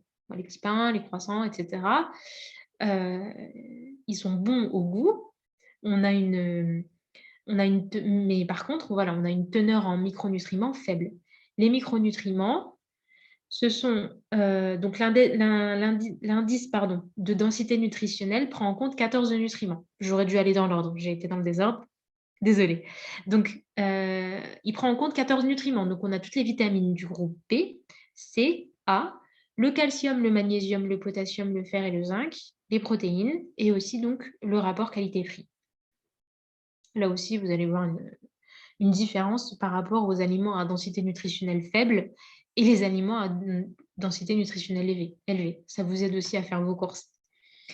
Mais voilà, donc je citais l'exemple des petits pains, par exemple, voilà, de tout ce qui nous fait plaisir en bouche, etc. On a une fourniture d'énergie élevée. Donc, si on revient à ce qu'on avait dit tout à l'heure, par exemple, un pain au chocolat, ça va avoir une densité nutritionnelle basse, une densité calorique élevée et un index glycémique élevé. Voilà. Donc, étant donné qu'on a déjà 2 paramètres dans le rouge, on ne le choisira pas. Ou alors, on le mangera vraiment de temps en temps, avec parcimonie, bien évidemment. On est au XXIe siècle, on se fait plaisir. Mais, encore une fois, ça ne doit pas faire partie d'une alimentation majoritaire. Voilà. Attention aux calories vides. Or, donc, dans le sens inverse, quand la teneur en micronutriments est élevée, alors que l'apport énergétique est peu important, on l'a vu tout à l'heure avec les fruits, les légumes, etc., on dit que la densité nutritionnelle est élevée. Et donc là, vous avez des calories pleines et pour le coup, vous donnez voilà, de bons aliments à votre estomac et à votre organisme. Donc, on cite aussi en thérapeutique, c'est vrai que j'ai eu l'occasion de travailler aussi à l'hôpital, dans un service de rééducation nutritionnelle. Au minimum, 80% des personnes qui étaient obèses, donc elles sont venues donc, en séjour pour essayer de se rééduquer au niveau alimentaire. Elles avaient aussi donc, des socio-esthéticiennes. Elles avaient aussi donc, un coach sportif pour effectuer de l'activité physique adaptée. Vraiment, voilà, c'était de l'hospitalisation de jour ou alors classique pour justement perdre du poids et se rééduquer. Et en général, donc, ces personnes, elles sont dénutries. C'est-à-dire qu'elles mangent énormément de calories vides, donc forcément elles prennent du poids étant donné que la densité nutritionnelle, la densité énergétique calorique, elle est élevée. Donc ces personnes vont prendre du poids. Par contre, elles sont fortement carencées. Elles sont voilà, limite dénutries. Donc dites-vous que voilà, dès lors où vous êtes maigre, ça ne veut pas forcément dire que vous êtes dénutri. On peut avoir un organisme en bonne santé, avoir un poids de forme classique, normal, un IMC assez faible, 20, 21, tout dépend. Mais ça dépend vraiment de la qualité, encore une fois, de votre alimentation. Quelqu'un qui a de l'embonpoint, ce n'est pas forcément quelqu'un qui mange bien. Voilà. Donc, on fait attention à ça aussi. Donc, choisir des aliments antioxydants donc pour freiner le vieillissement naturel, pour réduire les risques de maladies chroniques et dégénératives. D'accord? Donc, les maladies dégénératives, c'est les maladies de Parkinson, d'Alzheimer, etc. Donc, qui touchent tout le cerveau. Donc, ça aussi, c'est très important de renouveler la part de... Comment dire? On va dire qu'aujourd'hui, notre alimentation, elle est pro-oxydante. C'est-à-dire qu'elle induit justement une oxydation précoce. C'est-à-dire qu'elle nous fait vieillir précocement nos petites cellules, qui sont super importantes en fait, mais qui sont trop sollicitées et on ne répond pas forcément à leurs besoins.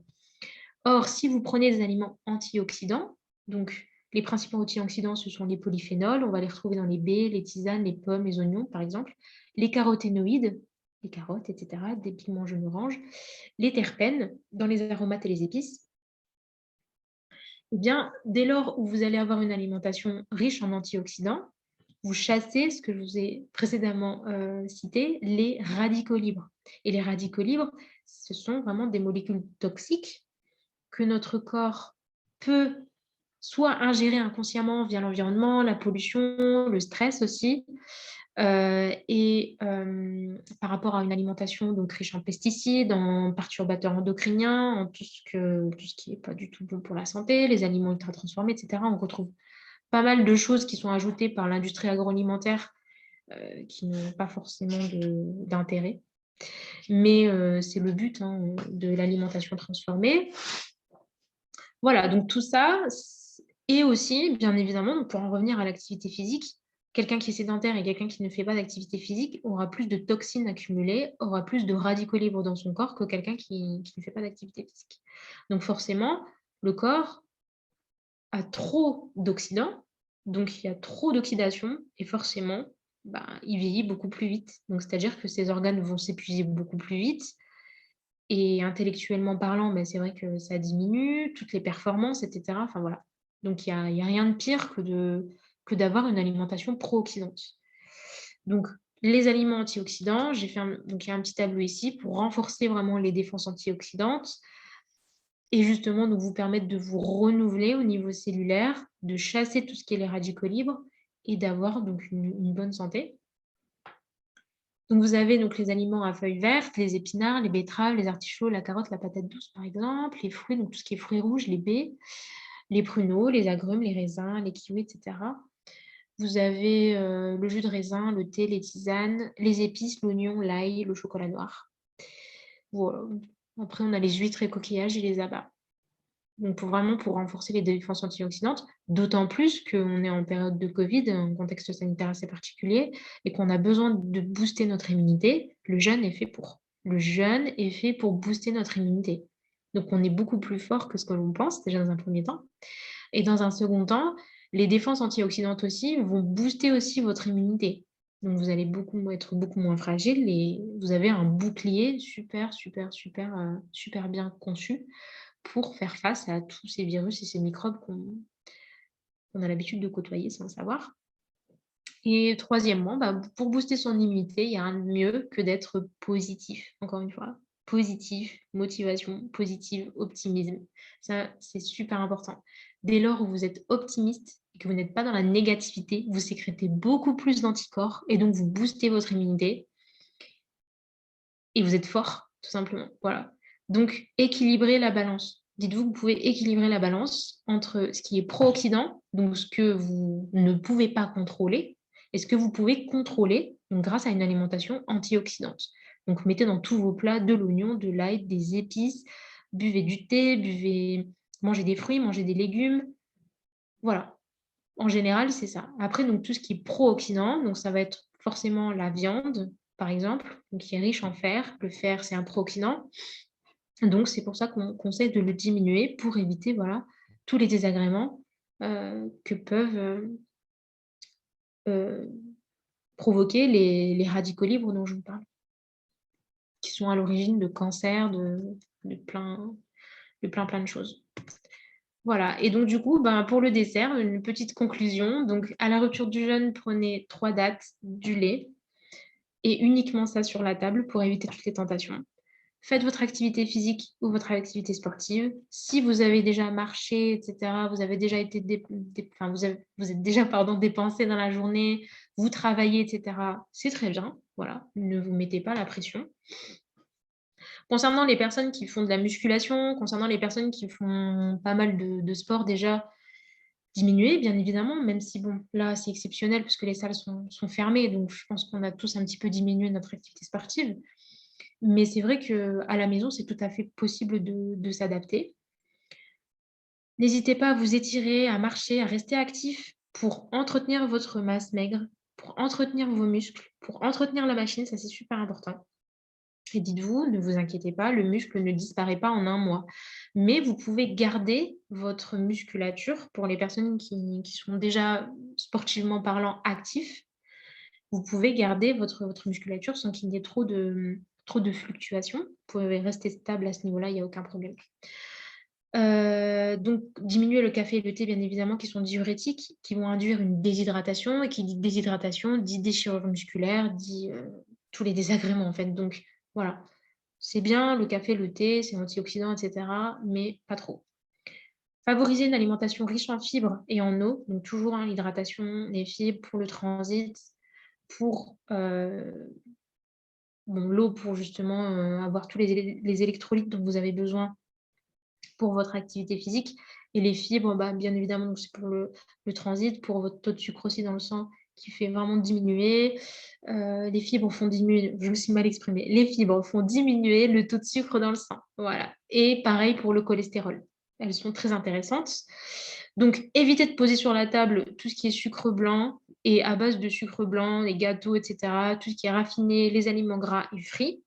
Donc, bien évidemment, quand je dis éviter, éviter en trop grande quantité, d'accord? Même si c'est vrai que pendant le ramadan, on a tendance voilà, à faire plein de choses grasses et frites, etc. Mais dites-vous, voilà, que c'est quand même contre-productif, quoi. Donc, si par exemple vous aimez les briques, eh bien, essayez de les faire au four. Même si, voilà, enfin, il n'y a pas énormément de différence au niveau du goût. Si vous maîtrisez au niveau cuisson, franchement. Déjà, ça vous ferait beaucoup de bien et ça n'annulerait pas tout le fruit de vos efforts. Parce qu'à la fin du mois de Ramadan, vous voulez un bilan biologique 10 sur 10. Si bien sûr, bien évidemment, ça vous intéresse. Privilégiez les cuissons longues et douces, voilà, avec les tagines par exemple, donc tout ce qui est à base de terre cuite, etc. C'est excellent, vraiment. Ça respecte bien la densité nutritionnelle de l'aliment, le poisson, les légumes aussi.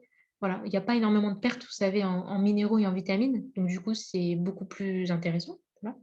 Et retirez vraiment tous les aliments transformés. Dites-vous que voilà, on est dans une rééducation, une formation, et qu'on se fait du bien, et qu'à la fin du ramadan, on, on soit purifié et qu'on ait justement donné le meilleur de nous-mêmes. Voilà. Voilà, donc c'est tout bon pour moi. Du coup, si vous avez des questions, je vous écoute.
Allô?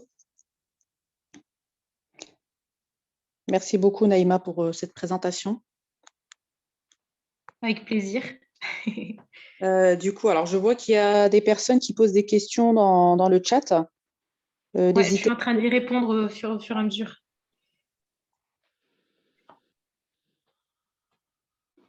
Tu vas y répondre par écrit ou Bah, je suis en train de le faire. Après, s'il y a des personnes qui veulent poser des Non, questions à l'oral. justement, en fait, tu peux répondre à l'oral, comme ça fait profiter tout le monde. Oui, ça marche. Ok, je peux faire comme Moi, ça. comme ça sera moins prenant pour toi aussi. Ouais, ça marche. Les participants, n'hésitez pas à poser vos questions à l'oral directement à Naïma. Merci beaucoup.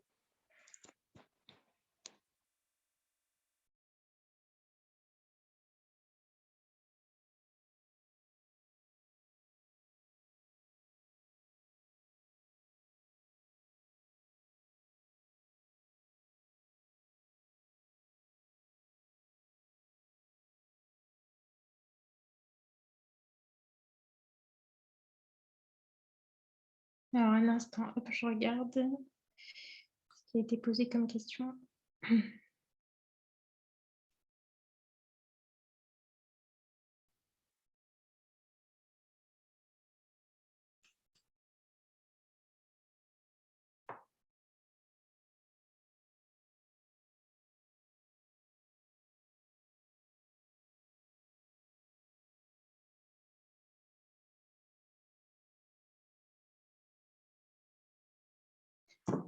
Alors, hop.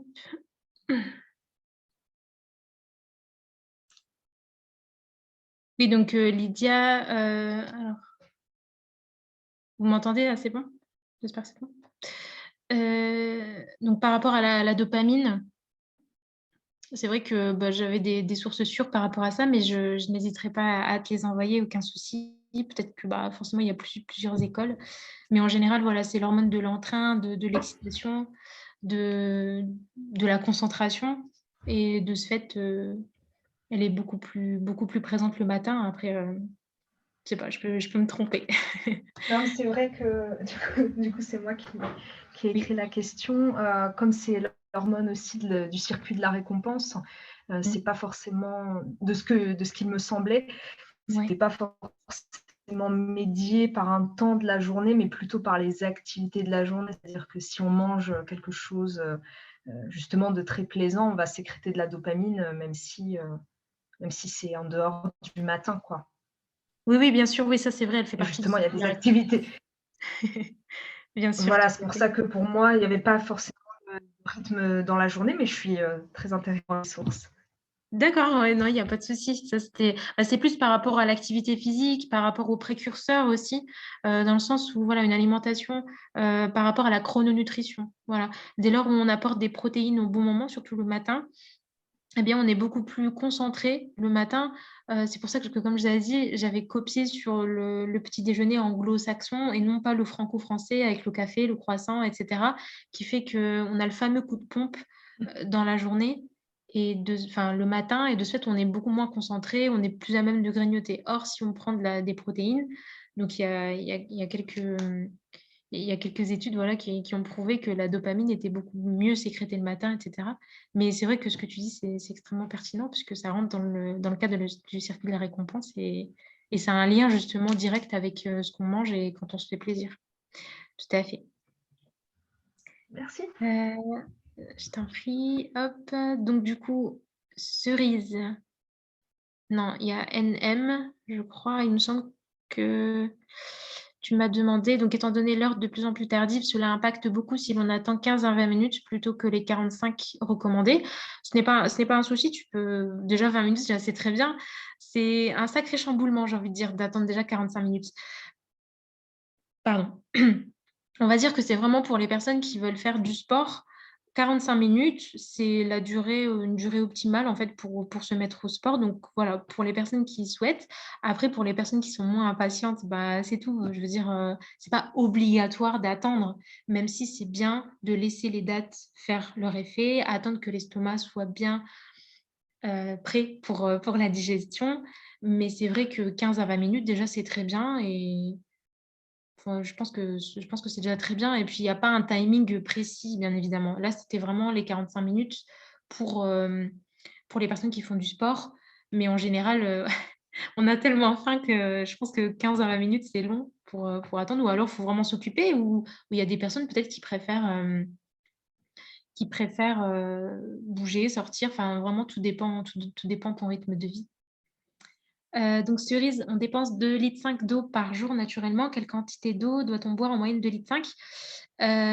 Donc il me semble que je t'avais répondu, oui, voilà. Donc en moyenne, en général, on dit une bouteille d'eau. Donc 1,5 litre c'est une moyenne, encore une fois. Maintenant, si tu ressens de la soif, tu peux en boire beaucoup plus. Ça, c'est pas un souci. Et puis l'eau, l'alimentation est aussi source d'hydratation grâce aux fruits, grâce aux légumes. Donc ça aussi, c'est intéressant. Donc, pas besoin, voilà, de boire des litres et des litres d'eau. Vraiment, tout dépend de ton organisme. Tu as des personnes qui font, voilà, peut-être 2 mètres, qui sont basketteurs de haut niveau. Là, ils ont vraiment besoin de 3 litres, par exemple. Ça dépend vraiment de ta morphologie. Mais si de base, tu sais que tu n'as pas soif quand tu bois 1,5 litre d'eau par jour, c'est déjà très, très bien de boire. C'est l'équivalent de 8 verres environ. Et puis, de l'apporter donc en soupe, en tisane, etc. et par l'alimentation. Voilà. Donc, Ilham, vous recommandez le jeûne pour le patient atteint de cancer, même s'il est atteint de dénutrition. Je ne suis pas médecin. Je ne peux pas recommander le jeûne à quelqu'un qui souffre d'une pathologie telle que le cancer. C'est pas possible. D'autant plus s'il est dénutri. D'autant plus qu'il doit avoir des traitements à côté. Donc, moi, personnellement, je ne recommande pas du tout. Enfin, je ne fais absolument pas de recommandation.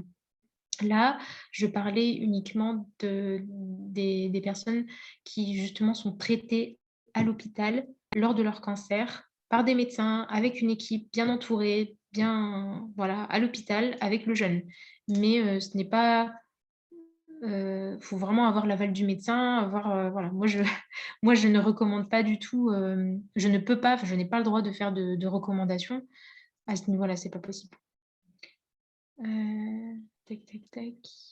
Oui, excuse-moi, Naïma. Oui, dis-moi. Oui, bonjour, c'est Cerise. Ok. Je voulais revenir concernant l'eau. Donc, Oui. j'ai bien entendu ce que tu disais, 1,5 litre, c'est amplement suffisant. Et je voulais savoir, est-ce que, voilà, quand on fait une activité sportive en parallèle, enfin les jours où on fait du sport, est-ce que c'est tout aussi logique d'augmenter les rations d'eau? Ou est-ce qu'il n'y a pas besoin finalement? Oui, bien sûr, ça tu peux. Ça, c'est vrai. L'hydratation, c'est vraiment optimal pour éviter tous les désagréments, les blessures, etc. Et quelqu'un qui est déshydraté, il va se déchirer les muscles. C'est pas bon du tout d'être déshydraté. D'autant plus qu'on a aussi des boissons de l'effort que tu peux faire si tu fais de l'activité physique avec un petit peu de miel, avec un petit peu de sel, pour vraiment apporter des bons électrolytes, des électrolytes pour nourrir justement l'organisme. Parce que du coup, si t'es pas hydraté correctement, tu peux te déchirer en fait les muscles et c'est pas ce qu'on veut, quoi. D'autant plus qu'ils sont beaucoup plus fragiles juste avant la rupture du jeûne parce que du coup, on a tout délocalisé au niveau transpiration, sueur, la salive, tout ça. Donc du coup, on n'a plus du tout ces électrolytes et tous ces minéraux qui sont super importants. Donc D'accord. c'est vrai que l'hydratation, ça va être proportionnel en fonction de ton activité physique. Si tu as besoin de boire 2 litres, tu bois 2 litres. Tu as besoin de 2,5 litres, tu bois 2,5 litres. Ça n'a vraiment aucun souci. D'accord. Mais voilà. Pardon, Oui. et donc les jours où, par exemple, parce qu'en fait, je bois énormément d'eau parce que je ressens la soif. Alors d'un point de vue médical, on a vu ça, pas de suspicion de diabète ou quoi que ce soit. C'est juste comme tu dis, naturellement, c'est mon corps qui a besoin d'eau. Et en général, je suis à peu près à 2 litres d'eau, enfin 1,5 litre, 2 litres juste en eau, plus les aliments à côté. Alors, est-ce que ça fait pas trop? Parce que je pense que je dois plutôt être à 2,5 litres, 3 litres par jour. Si on comprend les aliments et l'eau, c'est pas trop pour le corps d'une femme? Non, pas du tout. Non? Non, pas du tout. Après, bon, il y a les désagréments parce que tu dois aller plus souvent aux toilettes, donc ça, c'est les Oui. désagréments. Mais comme je t'ai dit, en fait, on va dire tu vas essayer d'équilibrer tes apports en eau, enfin, d'une manière générale, en hydratation. Voilà. Donc, mange D'accord. beaucoup de fruits et légumes. Voilà, 2-3 portions par jour, ça c'est super important. Ceux que je t'ai cités, ils sont énormément, donc sont riches en eau. Et ceux-là, vraiment, ça va te faire garder l'eau à l'intérieur de ton corps. Tu prends 1,5 litre d'eau, voire 2 litres d'eau par jour, vraiment, enfin, ta bouteille d'eau comme d'habitude. Et à côté, donc, tu as déjà l'alimentation qui apporte 20 à 30% vraiment supplémentaire. Donc, dis-toi en D'accord. fait que tu multiplies les sources d'hydratation Et tu optimises, voilà, donc le fait de garder l'eau à l'intérieur de ton corps, surtout, voilà, la soupe, tout ce qui est minéraux, les œufs aussi, il faut changer à chaque fois. Prends pas toujours les mêmes œufs. Et regarde aussi tout ce qui est, voilà, les petites étiquettes qui vont t'aider à voir un petit peu quelle est la proportion en minéraux, en fait. Et ça, enfin, voilà. Donc, mais de manière générale, ne change rien, si ce n'est que, bah, le soir, privilégie la soupe, privilégie si tu peux D'accord. prendre 2 bols de soupe, prends 2 bols de soupe, enfin, voilà, tout ça. D'accord, et juste une dernière question, c'est concernant l'activité sportive. Alors, est-ce que, il est enfin, recommandé ou pas recommandé, est-ce qu'on peut boire de l'eau pendant qu'on fait l'activité sportive ou est-ce qu'il vaut mieux boire au début, faire ses exercices et boire à la fin? Bah, c'est Est-ce que recommandé de boire avant, après tu peux boire pendant, ça c'est pas un problème. c'est pas un problème? D'accord. Non, du tout. Du tout, du tout, au contraire, c'est bien. D'accord, C'est très bien. Après, il ne faut pas surcharger l'estomac, encore une fois, Mmh. tu as des personnes qui sont justement, qui ont des envies de régurgiter ou envie de vomir, en fait, si elles boivent trop d'eau. Le but, c'est ça, c'est de boire en petites gorgées, de faire attention à ce que ça soit de l'hydratation et pas de la D'accord, noyade. d'accord. Voilà. On Merci. essaie vraiment de ne pas noyer l'organisme, c'est vraiment d'apporter de l'eau en petite quantité, quand tu sens que tu as fait un effort, par exemple, tu fais du HIIT et que Mmh. tu fais de la musculation ou du cardio, par exemple, bah, tu sais que tu t'arrêtes et puis là, tu bois. Pendant l'effort physique, ce qui est vraiment le plus important, c'est de s'hydrater. Pour manger, ça, c'est après. Voilà. Pour manger, peut-être une barre D'accord, de céréales ou alors une compote ou quelque chose qui va te resucrer, qui va te refaire un petit peu ton muscle, qui a été un petit peu surmené, et cetera. Là, oui, on atteint la fin de l'effort. Mais pendant l'effort, pendant les temps de repos, 1 minute, 1 minute 30, tu te dis que là, tu en profites pour te reposer et pour prendre un petit peu d'eau. Voilà, très bien, merci. je t'en prie. Donc là, je viens de voir une question aussi, j'avais zappé tout à l'heure. Donc, le nom de l'enzyme qui n'est plus sécrété après 18 heures pour la digestion de la viande rouge. Donc, cette enzyme, c'est la protéase, il me semble. Mais c'est encore une fois en vrai, je ne me souviens plus du tout, mais il me semble que c'est la protéase. C'est à vérifier, hein. J'ai un trou de mémoire. Alors, Farida, tout dépend, les plantes. S'il y a du thé à l'intérieur, bien évidemment, ce sera diurétique.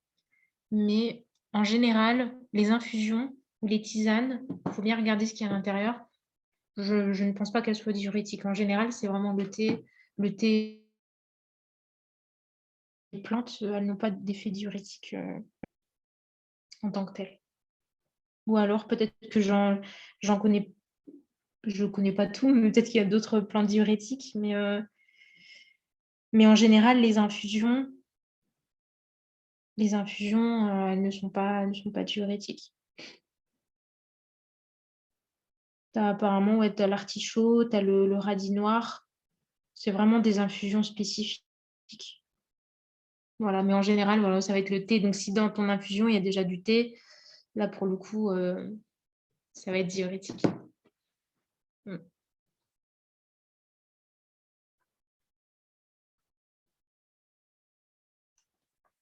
De rien. N'hésitez pas, du coup, si par exemple j'ai été trop vite sur quelques notions ou alors j'ai pas bien expliqué quelques.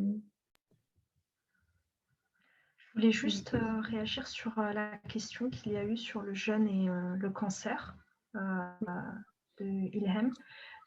Juste parce que moi je suis médecin, après je ne suis pas oncologue, donc je ne pourrais pas répondre trop précisément à la question, mais c'est pas systématique.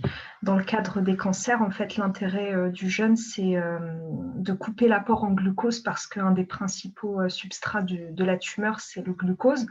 Donc le jeûne permet en partie de stopper l'apport en glucose pour la tumeur, mais aussi du coup pour tout l'organisme. Et le deuxième intérêt du jeûne dans le cadre du cancer, c'est de limiter les effets secondaires de la chimiothérapie. Donc voilà, c'est pas pour tous les patients qui sont atteints de cancer. C'est pour ça que, comme Naïma vous avez dit, c'est souvent dans le cadre d'hospitalisation sur des indications assez strictes. Voilà ce que je pouvais rajouter. Merci Lydia. Super.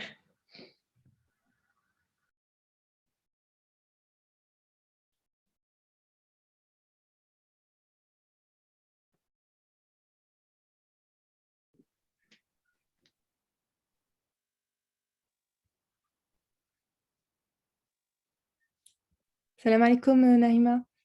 Est-ce que tu Ouais. m'entends? Oui, je t'entends, Mariam? Oui, oui, c'est moi. Barakallahu Ok. fiki, merci beaucoup pour cette intervention. On va attendre quelques secondes pour voir s'il n'y a pas d'autres questions. Ah, si, on en a une. Je te laisse y répondre. Ça marche. Donc, le jeûne intermittent.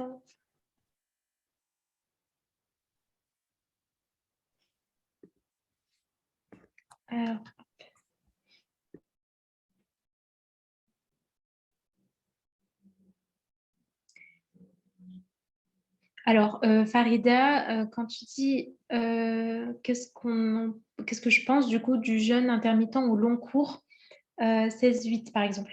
Bon, le jeûne intermittent, je t'avoue que j'ai pas énormément de notions par rapport à ça. Au long cours, c'est-à-dire, est-ce que tu l'as déjà expérimenté ou est-ce que tu veux le faire vraiment sur du long terme? Après, Lydia, comme tu es médecin, n'hésite pas aussi à intervenir. Parce que c'est vrai que le jeûne intermittent aussi, je ne sais pas si tu as eu des cas patients qui font que il y a des contre-indications ou des indications. Enfin. Mais c'est vrai que moi, je m'y connais pas trop. Est-ce que c'est dans le cadre d'une perte de poids en général? Est-ce que euh, c'est vrai que c'est très différent du jeûne du Ramadan. Donc c'est vrai que là, pour le coup, tout dépend en fait. Farida, si tu veux prendre la parole, comme ça on peut échanger par rapport à ça. Oui, salam alaikum. Déjà, Barakallahu fik pour l'intervention, c'était très, très intéressant. Et justement, en fait, là, je me posais la question par rapport au jeûne intermittent parce que actuellement, le jeûne du Ramadan, en fait, on jeûne à peu près 16 heures. Et, et du coup, je me posais la question de l'intérêt du jeûne intermittent, vu qu'on en entend beaucoup parler. Par rapport à ces bienfaits, justement, rebooster l'immunité et tous les bienfaits que ça apporte. Et au long cours, en fait, le faire au quotidien, en fait, en faire son mode de vie, si D'accord. ça avait un intérêt ou si c'est juste un effet de mode ou voilà. Mais du coup, le jeûne intermittent, là, les 8 heures, en fait, 16 heures, c'est 8 heures où tu peux manger et 16 heures où tu Le jeûnes, c'est jeûne, ça? Et exactement. les... Ouais. Donc, en fait, là, c'est un peu ce qu'on vit actuellement. Moi, c'est un petit Ouais. peu. Donc, d'où ma question, en fait. D'accord, je vois que Etihel, du coup, elle a répondu. C'est plus un mode de vie pour certains, ceux qui ne prennent pas de petit déjeuner naturellement le matin. Hmm. Non, franchement, je t'avoue qu'il y en a tellement des, des jeûnes intermittents que, par exemple, le 16, enfin, je ne connaissais pas trop. Donc, en gros, qu'est-ce que tu fais concrètement? En fait, tu prends pas de petit déjeuner, tu jeûnes toute la journée et après, tu manges à partir de quelle heure? Je crois qu'en général, on arrête de manger à partir de 20 h et on reprend une alimentation le lendemain, je crois vers midi. En fait, il faut que ça fasse Ah, 16 heures, ouais, 16 heures de ok. jeûne. Après, c'est le jeûne, ouais, c'est la nuit.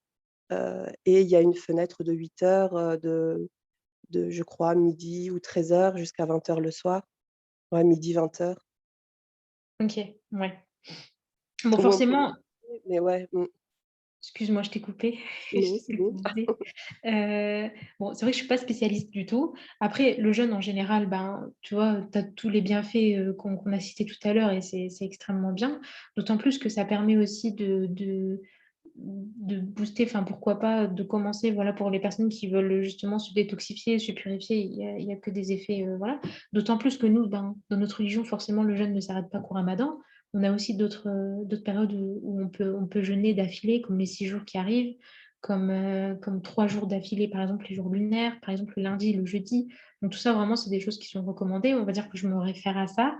Mais c'est vrai que la nuit et le jour, est-ce que ça serait peut-être différent en fait au niveau du métabolisme, étant donné que la nuit, forcément, on n'est pas censé manger. Donc le simple fait de ne pas manger le matin, est-ce que tu ne te mets pas en déficit calorique? Est-ce que ça engendre pas des carences? Enfin, franchement, tout dépend. Je veux dire, toi, comment est-ce que tu te sens en fait? Moi, personnellement, j'ai jamais testé, je peux pas te dire. Et je vais pas. Je vais pas te dire non, bah non, c'est pas recommandé, ou alors c'est dangereux pour toi, ou alors, franchement, je m'y connais pas du tout. Maintenant, là, c'est clair que voilà, si tu copies, on jeûne à peu près la même chose, c'est quoi, 16 heures à peu près dans la journée. Donc, on mobilise quand même certains processus qui font partie du jeûne d'une manière générale. Après, le jeûne intermittent, ça dépend en fait, c'est quoi ton objectif. Voilà. Si tu veux perdre du poids, ben, pourquoi pas si ça peut t'aider. Mais à un moment donné, c'est vrai qu'il ne faut pas rentrer dans ce dont j'ai le plus peur. Voilà, c'est ça, c'est les carences, la fatigue, le manque de vitalité, la frustration, le fait que ça ressemble peut-être à un régime. Enfin, est-ce que toi, tu es capable de rester jusqu'à midi sans manger? Enfin, voilà, je pense que c'est aussi comment tu te sens, en fait, si tu es à l'aise avec ou pas, quoi. Je veux dire, après, si c'est compatible avec ton mode de vie, si c'est compatible avec une activité sportive, est-ce que tu sens que tu as un regain d'énergie? Par exemple, tu le fais sur 3 jours, après tu t'arrêtes ou vraiment à toi de voir, mais c'est vrai que le jeûne, d'une manière générale, sans interruption, dans tous les cas, ça va engendrer des carences. Ça, dis-toi que c'est sûr et certain, tu vois. Le jeûne, on est censé le faire sur une petite période. Donc là, c'est déjà, pendant le ramadan, déjà, c'est très bien. Après, fais une pause, tu vois. On mange de manière correcte, le nombre de calories dont tu as besoin. Parce qu'on on est quand même pas mal en déficit calorique.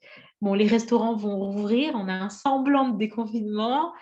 On ne sait pas trop ce qui va. Voilà. L'été, tout ça, les glaces, ça donne envie de. C'est pas trop le moment de faire le jeûne. Mais après, ouais, franchement, why not? Moi, personnellement, le jeûne, d'une manière générale, je pense que ça ne peut qu'avoir que des bienfaits, tu vois. Mais sur le long terme, fais quand même attention, de sorte à ce que ça pioche pas, voilà, dans tes réserves et puis que ça ne te mette pas en danger, quoi, tout simplement. Mm. Ce serait mon avis. Désolée hein, si je réponds vraiment pas à la question parce que je ne m'y Non, connais non, pas non, du tout en jeûne intermittent. Voilà, on essaie de trouver des ressemblances avec ce qu'on fait aujourd'hui, actuellement. Mais voilà, après, c'est vrai que bah, le petit déjeuner, euh, bah, il a toute son importance. Enfin, voilà, ça dépend vraiment de comment tu t'articules au niveau alimentaire ce jour-là. Mais c'est super intéressant, j'avoue. mm. Je sais pas qu'est-ce qu'elle a mis, Thiel, là, du coup, si tu as pu lire Farida, à long terme, ça peut Ouais. convenir à ces gens-là. Ouais, je pense après, tout dépend de l'objectif aussi. Si c'est, Voilà. parce que oui, après, moi, c'est plus par rapport au bienfait, justement, le fait que ça rebooste l'immunité et tout ça, c'est quand même intéressant. Après, voilà, je pense que ce qui est important, c'est les apports caloriques pendant justement cette fenêtre. Oui. Ouais. Ouais, c'est ça, parce qu'en général, voilà, tu es en déficit et le truc, c'est que ça peut mener à des carences qui vont s'installer au fur et à mesure, d'autant plus que nous, bah, on a nos règles, on est facilement carencé, donc c'est pas évident. À tenir sur le long terme, c'est vraiment pas évident. Donc peut-être le faire de temps en temps quand tu sens que tu as besoin vraiment d'une détox. Pour le coup, je sais pas, peut-être je sais pas donner une fréquence, mais enfin, une fois par mois, ou enfin, je sais pas, mais est-ce que déjà tu l'as testé, tu as vu des bons résultats? Je l'ai testé, oui. Après, je l'ai testé sur 15 jours. Mhm. Pas des résultats, j'ai envie de dire, ouais, une petite perte de poids, mais pas plus. Après, au niveau de... Pas plus que ça. D'accord. Pas de regain d'énergie, de vitalité, de... Si, quand même un petit peu. Si, ouais, un petit peu, quoi. Mais bon, après, j'avais pas trop l'impression d'être... En tout cas, ça m'a pas... J'étais pas en baisse d'énergie, en perte d'énergie. Ouais, Donc, non, c'était bien. En fait, je l'ai très bien vécu. d'accord. Ok. Bah, c'est super. Et donc, au niveau de la perte de poids, tu m'as dit que c'était insignifiant. C'est à peu près combien de kilos? Euh, Non, après, non, pas forcément insignifiant. J'avais perdu, ouais, je crois, 2 kilos. 2 2 kilos en kilos? 15 jours, donc c'est plutôt bien. D'accord. Ok. Après, Bah oui. j'avais aussi une activité physique qui était augmentée par rapport à mes habitudes. Mhm. Donc peut-être que ça avait joué aussi. Mais non, c'était bénéfique. D'accord.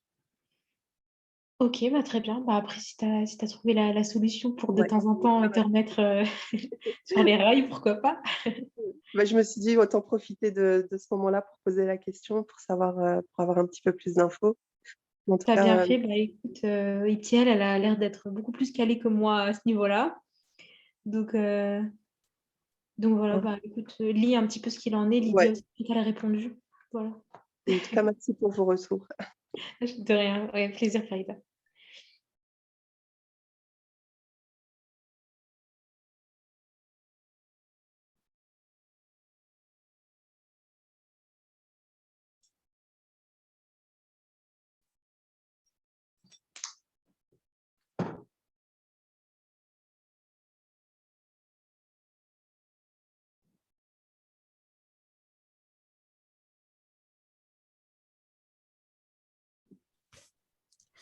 Oui, Naïma, je pense qu'on a fait le tour des questions. Je ne sais pas si tu as pu voir s'il n'y avait pas d'autres questions entre-temps, mais il me semble que j'ai répondu à tout le monde.